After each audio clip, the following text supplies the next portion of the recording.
Christmas was supposed to be about warmth, love, and family. But when I pulled up to my mother's house that night, I found my grandma, my everything, shivering in the snow, left outside while the rest of my family laughed, drank champagne, and sang carols by the fire. At that moment, I knew Christmas would never be the same again. And by the end of that night, none of us would be. The door slammed against the wall as I shoved it open, icy wind trailing behind me like a shadow. My badge caught the firelight, gleaming sharp and cold, but nobody in the room moved. Champagne glasses paused halfway to lips. Laughter died. The flickering firelight carved their stunned faces into stone. I didn't shout. I didn't need to. My voice was calm, steady, metallic with finality. Elder abuse is a crime. The words rang louder than any siren I'd ever heard. For a moment, the only sounds were the fire crackling and the faint hum of Christmas carols spilling from a Bluetooth speaker on the mantel.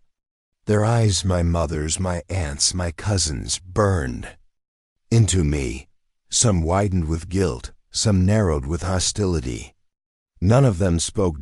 And then, just beyond the warm glow of the fireplace, I remembered her. My anchor. My heart. Left outside in the cold while they celebrated inside with champagne. 2 hours earlier, I couldn't have imagined my Christmas ending here. But maybe, looking back, the signs were always there. Christmas Day had begun like any other. Quiet streets, the world muffled under a heavy quilt of snow. Most officers had taken the day off. I volunteered to work, partly for the overtime, mostly to avoid the gnawing emptiness of celebrating alone. The patrol car heater groaned, doing little against the biting cold.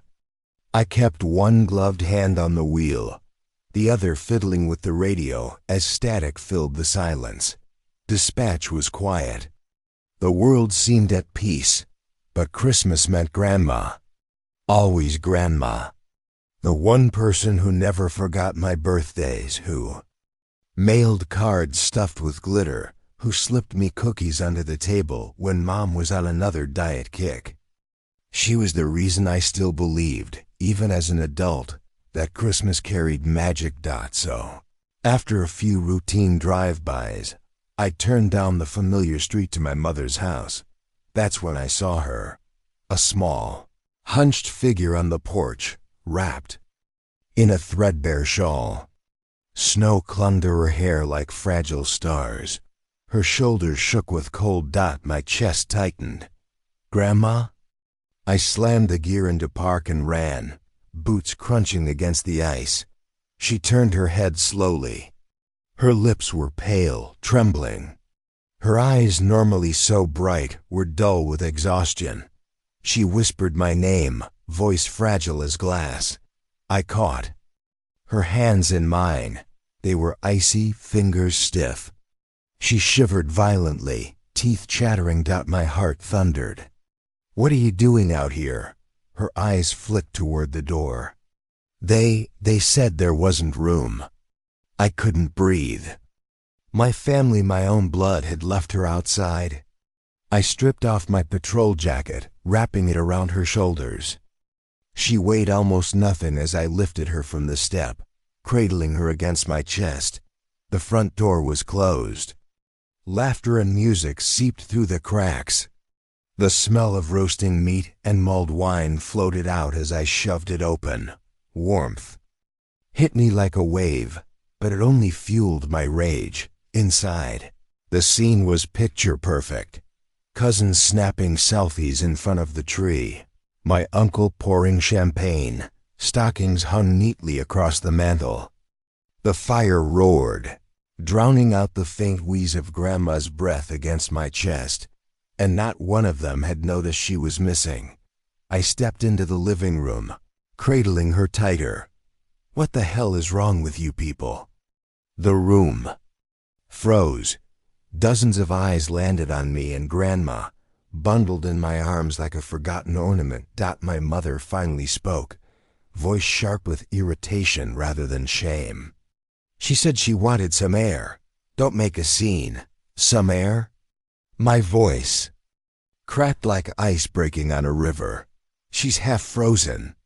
No one moved. No one argued. They just stared, as if I were ruining their perfect holiday picture. I lay Grandma gently on the couch, rubbing her hands between mine. She whimpered softly, and my chest ached. "Where's the blanket?" I demanded. "Where's her medication?" Did anyone even check on her? Silence. My aunt swirled her champagne glass, eyes fixed on the bubbles. My cousin shifted uncomfortably. "She's fine," my mother said finally, waving a dismissive hand. "You always exaggerate. She likes sitting outside." I snapped. "Outside? In sub-zero weather? While you're in here toasting with champagne." My badge was still pinned to my chest, catching the light as I turned. My voice deepened, carrying the authority of every law I'd ever sworn to uphold. This isn't just neglect. It's abuse. A ripple of unease moved through the room. My uncle tried to laugh it off. "Come on, don't be dramatic. We're family. Nobody's abusing anyone." But my grandmother's frail cough broke the lie into pieces. I stood taller, scanning the room, my voice low and steady. If any stranger had done this to her, they'd be in cuffs by now. The room thickened with silence, heavy as the snow piling outside. The fire popped, shooting sparks into the air, and I could feel every heartbeat in my chest. Grandma stirred faintly, whispering words too soft to hear. I leaned down, catching fragments. "Don't fight. Not tonight." But I couldn't stop. "I left my shift early to surprise you," I said, sweeping my eyes across the room. "I thought I'd find family. Instead, I find this. Do you have any idea what could have happened if I hadn't come?" Nobody answered. My younger cousin fiddled with his phone, pretending not to hear. My aunt took another sip of champagne, her hands shaking just enough for me to notice. Finally, my mother's voice cut through. "Don't you dare judge us. You don't live here. You don't know what it's like." She's stubborn. She refuses to go to a home. The word home sliced through me like broken glass. "You mean a nursing home? That's your solution? Shove her off somewhere else so you don't have to feel guilty?" I could hear my pulse in my ears, the cop in me calculating each word, the granddaughter in me screaming. "She raised us." I roared. "She held this family together when Dad left, when bills piled up, when everything fell apart. And this is how you repay her? By leaving her on a porch like trash?" My mother's face reddened. "You don't understand the burden." "Burden?" The word tasted like poison. "She's your mother." I closed my eyes for just a moment, the weight of the memory almost unbearable. I was 7, maybe 8. Snow, just like tonight's, has been falling outside. The power had gone out, plunging our house into darkness. My mother was panicking. But Grandma lit candles and gathered us in the living room. She pulled out her old guitar, strings slightly out of tune, and played carols until my eyelids drooped. Her voice wasn't perfect, but it was warm, like a blanket wrapping around my small frame. That night, she made the darkness magical dot, and now, years later, I found her left outside in real darkness, freezing, forgotten. I opened my eyes, the firelight blurring with unshed tears. She gave us everything. And you couldn't even give her a chair by the fire? Her fragile hand reached up, brushing mine. Her voice was barely a whisper, but the room fell silent to hear it. "Please. No fighting, Christmas." I knelt beside her, swallowing the lump in my throat. "Grandma, I can't just let this go." She smiled weakly, her lips trembling. Family needs healing, not war. But her eyes told me something else, something deeper. Pain, loneliness, a silent plea for someone to finally stand up for her. I squeezed her hand. Then maybe healing starts with truth. My uncle slammed his glass down on the mantel. Enough. You come in here, parading that badge like you're better than us. But where were you when she fell last summer? Where were you when the bills piled up? Out on patrol, chasing criminals while the rest of us had to take care of things. The words hit me hard. Guilt twisted in my stomach. He wasn't entirely wrong. I had been gone, consumed by work, missing birthdays and Sunday dinners. But nothing justified this. I stood taller, voice steel. You're right. I wasn't here enough. That's on me. But tonight isn't about me. Tonight is about her. I pointed at Grandma, frail and bundled in my jacket. She deserved better than this. My cousin muttered, "Drama queen," under his breath. I spun toward him, fury flashing. Say that again. He looked away quickly, face flushing. The air grew hotter despite the snowstorm raging outside. The champagne fizz had died. The fire seemed louder, and every second felt like a countdown toward an explosion. I pulled out my phone, thumb hovering over the screen. If nobody here is going to do the right thing, then I will. Elder Protective Services right now. Gasps filled the room, my mother's face drained of color. You wouldn't. I met her eyes, unwavering. Try me. My grandmother stirred again, whispering my name.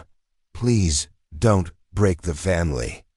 I looked down at her, torn in half. Cop, granddaughter, duty, love. Could I really tear my family apart on Christmas night? The fire popped, and outside, the wind howled louder, rattling the windows. Inside, the silence was suffocating. I lowered the phone slowly, but kept my eyes locked on them. Then prove to me you care. Prove tonight that she matters. They tried to carry on as if nothing had happened. Plates clinked, silverware scraped, and the roast turkey was carved with forced smiles. But the tension sat heavier than the scent of cinnamon and cloves. Every laugh sounded brittle. Every toast rang hollow. Grandma sat at the table now, wrapped in my jacket and a knitted blanket someone finally fetched from upstairs. She didn't touch her food, only pushed it around with a fork. I kept watching her plate, her trembling hands, her sunken eyes. The detective cataloged every detail. The way no one helped her reach for the salt. The way her glass sat empty, while everyone else's was filled to the brim. The way conversation flowed right over her, like she wasn't there. She wasn't family to them tonight. She was furniture. I clenched my fists under the table. Finally I spoke. Funny, isn't it? Champagne keeps flowing, food keeps coming. But Grandma hasn't had a sip. Forks froze mid-her. My aunt forced a laugh. She doesn't drink much anymore, that's all. I leaned in. Or maybe you just forgot. My words cut the air like glass. Nobody answered. Later, when dinner plates were cleared and the family dispersed into small conversations, I found Grandma alone by the hallway, sitting in a dim armchair. I knelt beside her, my heart aching at the sight of her frail frame, swallowed by blankets. Talk to me, I whispered. She looked at me with eyes that had once been strong, steady, guiding. Now they were tired, clouded with years of quiet suffering. They don't want me here anymore, she murmured. I hear them whisper when they think I'm asleep, talk about nursing homes, about money. I'm a burden. Her voice cracked. On the last word, my chest tightened. You are not a burden. You're the reason I became who I am. You're the reason this family exists at all. She shook her head, tears gathering. Sometimes love fades and people forget. They forget what you gave. They remember only what you cost. Her words shattered something inside me. Grandma, I said, voice breaking, I swear I won't let them do this to you. Not while I'm here. She touched my cheek with a trembling hand. Don't burn yourself, child. Fires consume, even the ones meant to warm. I retreated to the back porch, the storm still raging outside. Snow beat against the glass, icy wind howling like an echo of my own heart. Two voices roared inside me. The cop. File the report. Secure evidence. Protect the vulnerable. Don't let family ties cloud justice. The granddaughter. Don't destroy Christmas. Don't shatter what little bond is left. Forgive. Protect. But quietly, I gripped the railing until my knuckles turned white. I'd put handcuffs on strangers, locked away dangerous men, written reports that tore families apart, but never my own. Could I? Should I? I closed my eyes, seeing Grandma's frail figure in the snow again, hearing her whisper about being a burden, feeling the sting of my family's indifference. Duty whispered. Yes, blood whispered. No doubt, and I was split in two. The storm outside grew worse, rattling the house. Icicles snapped from the gutters, crashing onto the frozen ground. The power flickered, lights dimming for a moment before steadying again. Inside, the family laughed too loudly at some joke, their voices covering the thunder outside. Pretending all was well. Pretending nothing had happened, but I knew the truth. The storm wasn't just outside, it was in us, ripping through generations, uprooting the fragile tree of love we'd built. I looked at the stockings hung on the fireplace.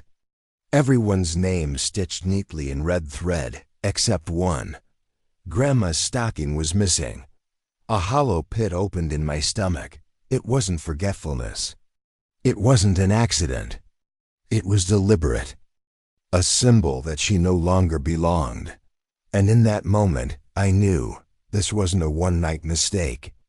This was a pattern, a choice, a betrayal years in the making. The storm wailed louder, and so did my resolve. I stormed back into the living room, voice sharp as glass. Where's Grandma's stocking? Heads turned. My mother blinked. What?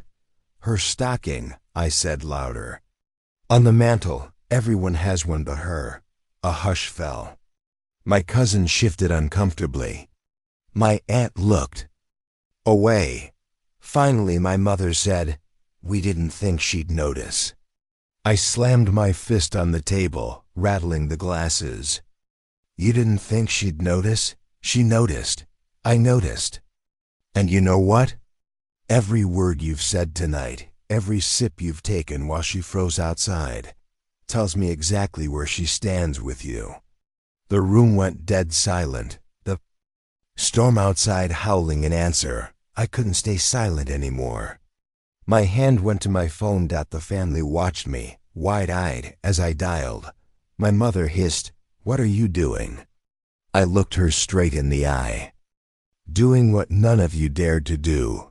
Protect her. The line clicked, and I asked for adult protective services. My voice was steady, trained, but my heart pounded. I gave the details, the neglect, the conditions, the fact that Grandma had been left outside in sub-zero weather. The agent on the other end didn't hesitate. They promised to send someone immediately. When I hung up, the room exploded. You ruined Christmas. My aunt shrieked. You're betraying your own family. My cousin yelled. I stood tall, shaking but unyielding. No, you betrayed family when you left her to die in the cold. It didn't take long. Blue and red lights flashed outside. cutting through the snowstorm. A uniformed officer and a social worker entered, their presence heavy as judgment itself. Explained everything again, calmly, factually, the way my badge had trained me. The officer nodded, the social worker's eyes softening as she looked at Grandma huddled in her chair. My family fumed, whispering venom under their breath. But they didn't dare interrupt. When the social worker finally spoke, her voice was firm. She's coming with us tonight, for her safety. I exhaled in relief. Grandma looked scared, but I knelt beside her. You'll be safe now, I promise. She clutched my hand, whispering, I trust you. Those 3 words lit something in me brighter than any Christmas tree.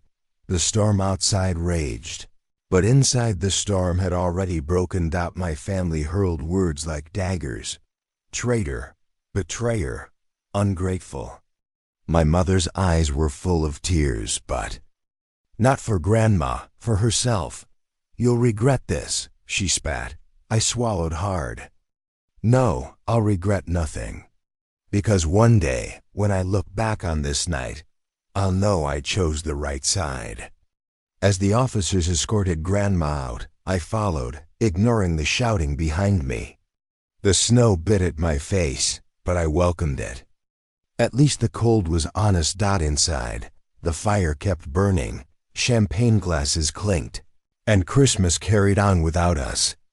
But it was a hollow holiday, and deep down, I think they all knew it. At the station, paperwork replaced carols, and fluorescent lights replaced twinkling ones.